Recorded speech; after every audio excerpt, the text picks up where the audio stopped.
తల్లిదండ్రులు కావాలనుకునే మీ కలని నిజం చేసుకోండి. ఆర్థిక స్థితికి అనుకూల పద్ధతిలో మామ్ ఐవీఎఫ్ తో. Hi, welcome to I dream. అమెరికాలో సాఫ్ట్వేర్ ఉద్యోగం, మంచి శాలరీ. కొద్ది రోజుల్లో అతనికి పెళ్లి కూడా చేద్దామనుకున్నారు తల్లిదండ్రులు. పాస్పోర్ట్ రెన్యువల్ కోసం హైదరాబాద్ వచ్చాడు. కానీ ఇంతలోనే ఊహించని విషాదం వారి తలుపు తట్టింది. అతనిపై విధి చిన్న చూపు చూసింది. ఏమైందో తెలియదు. అతను బాత్రూంలో విగత జీవిగా పడి ఉన్నాడు. అవును, మీరు విన్నది నిజమే. చిన్న వయస్సులోనే అతడు తిరిగి రాని లోకాలకు వెళ్ళిపోయాడు. చేతికి అందొచ్చిన కొడుకును అలా చూసి ఆ తల్లిదండ్రులు గుండెలవిసేలా ఏడ్చారు. ఇంతకు అతనికి ఏం జరిగింది? అమెరికాలో సాఫ్ట్వేర్ ఇంజనీర్గా పనిచేస్తున్న ఓ వ్యక్తి పాస్పోర్ట్ రెన్యువల్ కోసం నగరానికి వచ్చి మిత్రుని ఇంట్లో బాత్రూంలో మృతి చెందిన సంఘటన నార్సింగి పోలీస్ స్టేషన్ పరిధిలోని అలకాపూర్ టౌన్షిప్లో ఆదివారం జరిగింది. వరంగల్ పట్టణానికి చెందిన త్రిపురాడి మణిరాజ్ అమెరికాలో సాఫ్ట్వేర్ ఇంజనీర్గా పనిచేస్తున్నారు.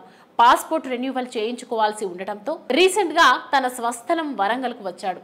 తండ్రి నవీన్ కుమార్ శుక్రవారం మణిరాజ్ను ఉప్పల్ మెట్రో స్టేషన్ వద్ద దింపి తిరిగి వరంగల్కు వెళ్ళిపోయాడు. మణిరాజ్ శుక్రవారం పాస్పోర్ట్ ఆఫీస్కు వెళ్లి తన పని చూసుకొని మణికొండలో ఉంటున్న ఫ్రెండ్ కొత్త చాణక్య ఇంటికి వెళ్ళాడు.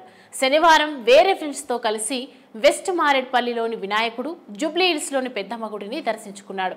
ఆ తర్వాత రాత్రి ఓ పబ్కు వెళ్లి ఆలస్యంగా తిరిగి మిత్రుని ఇంటికి వచ్చాడు. ఆదివారం ఉదయం చాణక్యకు అపార్ట్మెంట్ సభ్యుల సమావేశం ఉండడంతో మణిరాజ్ను నిద్ర లేపకుండానే కిందకు వెళ్ళాడు. కానీ తిరిగి వచ్చేటప్పటికి తన స్నేహితుడు అనంతలోకాలకు వెళ్ళిపోతాడని ఊహించలేదు. చాణక్య తిరిగి 11:30 సమయంలో వచ్చి చూస్తే గదిలో మణిరాజ్ కనిపించలేదు. బాత్రూమ్ డోర్ కొట్టినా తీయలేదు. దాంతో వాచ్మెన్ తన బంధువు సహకారంతో బాత్రూమ్ డోర్ను తెరిచి చూడగా అందులో మణిరాజ్ అపస్మారక స్థితిలో కనిపించాడు. వెంటనే 108కు ఫోన్ చేయగా వారు వచ్చి అతని గుండెపోటుతో అప్పటికే మృతి చెందినట్లు నిర్ధారించారు.